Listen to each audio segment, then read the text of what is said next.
Kasih karunia dan damai sejahtera Allah Bapa kita dan anaknya Tuhan Yesus Kristus menyertai saudara. Amin. Shalom saudara yang terkasih, di dalam nama Tuhan Yesus Kristus senang bisa menyapa saudara di tempat saudara berada hari ini, dalam dimensi yang berbeda tetapi dalam dunia yang sama. Sebagai insan yang diciptakan untuk Tuhan, sebelum melakukan rangkaian aktivitas kita pada hari ini, marilah kita mengawalinya dengan mendengarkan firman Tuhan.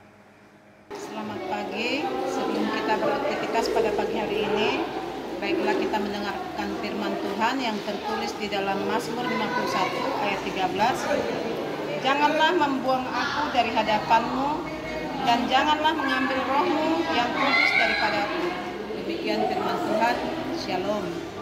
Saudaraku yang terkasih di dalam nama Tuhan Yesus Kristus, semakin kita membaca apa yang telah dinyatakan dalam Mazmur pasal yang ke-51 ini, maka kita semakin mendapati bahwasanya pertobatan itu adalah hal yang sesungguhnya mutlak kita harus lakukan. Sebab Daud sendiri menyatakan bahwa dalam keberdosaan ia dilahirkan dari kandungan ibunya. Bukan berarti bahwasanya ketika ia menghampiri Batseba, maka ia berdosa. Sebenarnya dia adalah pribadi yang berdosa. Bibit dosa itu ada dalam dirinya, meskipun awalnya ia tidak mengetahui, tetapi pada akhirnya hal itu telah dinyatakan di dalam perjalanan hidupnya. Ketika kita mencoba memahami apa yang dikatakan oleh pemazmur dalam ayat yang ke-13 ini, janganlah membuang aku dari hadapanmu, dan janganlah mengambil rohmu yang kudus daripadaku. Tentu kita akan semakin menyadari bahwasanya keberdosaan itu membuat seseorang itu bisa tidak berharga sama sekali di mata Tuhan. Meskipun Daud adalah pribadi yang luar biasa, dia adalah raja yang hebat, tetapi karena perlakuannya yang mengambil istri dari Uria dengan cara yang curang, yang bisa disebut sebagai bagian dari perselingkuhan, bahkan dapat dikatakan seharusnya ia menerima pasal berlapis karena ia merencanakan dan menginginkan istri dari Uria. Ia merencanakan untuk membunuh dia dengan membuat ia berada barisan paling depan untuk menghadapi musuh, dan ketika peperangan terjadi, maka kematian tidak dapat dia elakkan dalam hidupnya hanya untuk mendapatkan istrinya. Dan kemudian Nabi Nathan menyatakan kesalahannya. Terkadang ketika kita menyadari apa yang boleh terjadi kepada Daud, kita sebenarnya sering ditegur juga oleh Allah lewat firman yang kita selalu dengarkan.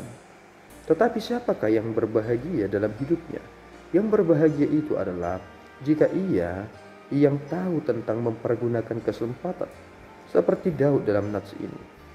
Ia ketika mengetahui bahwa Allah telah marah kepadanya dengan menyuruh Nabi Nathan untuk menyatakan kepada Daud, ia langsung melakukan hal yang luar biasa yang kita dapati dalam nats ini. Ia langsung datang kepada Allah, mengaku dosanya dan bertobat. Dan ketika kita melihat bagaimana susunan dari kata-kata yang dituliskan di dalam kitab Mazmur pasal yang ke-51 ini, kita melihat bagaimana hal-hal yang luar biasa nyata dalam permohonan dari Daud ini. Bersihkanlah aku daripada dosaku dengan hisop. Dan saudara tahu, Yesus Kristus menerima ini ketika ia disalibkan. Dan kemudian Daud juga mengatakan bahwasanya, jadikanlah hatiku tahir ya Allah, dan perbaharuilah batinku dengan roh yang teguh. Dan ketika kita melihat Yesus Kristus, bahwasanya kesempurnaan itu, bagian dari pertobatan itu, malahan berada di atas dari ketahiran. Tahir itu bisa didapatkan oleh orang yang sembuh dari penyakitnya. Tetapi apa yang akan kita terima ketika kita sembuh dari dosa-dosa kita? Tentu inilah yang disebut dengan pencucian. Roh itu diam di dalam diri Daud, dan kemudian roh itu memiliki otoritas untuk meninggalkan dia. Apa pentingnya hidup di dalam roh? Ternyata Segala hal yang baik, kehendak Allah dapat kita kerjakan karena Roh Kuduslah yang menuntun kita. Tetapi kita berbahagia di perjanjian baru, sebab Roh itu tidak lagi ditarik, meskipun Roh itu bisa saja meninggalkan seseorang. Mengapa kita harus menerima Roh Allah? Karena ketika kita menerima Roh Allah, maka kita akan terus dibawa untuk mengenal pribadi Allah dengan sempurna, memahami firman Tuhan dengan sungguh-sungguh, dan menyadari segala kekurangan kelemahan kita untuk kembali kepada Allah. Bersyukurlah dalam hidup saudara jika Roh itu menuntun saudara kepada pertobatan untuk mengakui segala dosa-dosa saudara. Tuhan Yesus memberkati. Kita berdoa. Ya Tuhan, kami bersyukur atas berkat-Mu.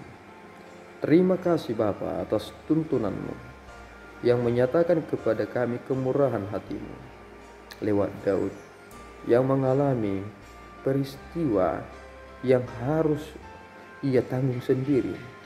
Ia harus malu karena perlakuannya. Kami juga Bapa adalah orang yang selalu dikejar oleh bayang-bayang maut karena keberdosaan kami yang membuat kami begitu malu untuk melihat Allah. Ampunkanlah kami Bapa. Kiranya Roh Kudus-Mu senantiasa tinggal di dalam diri kami, membawa kami kepada kebenaran dan menyatakan kepada kami keselamatan. Terpuji Engkau ya Tuhan, di dalam Yesus kami telah berdoa dan mengucap syukur. Anugerah Tuhan kita Yesus Kristus, kasih setia Allah Bapa, dan persekutuan Roh Kudus menyertai saudara. Amin. Tuhan Yesus memberkati.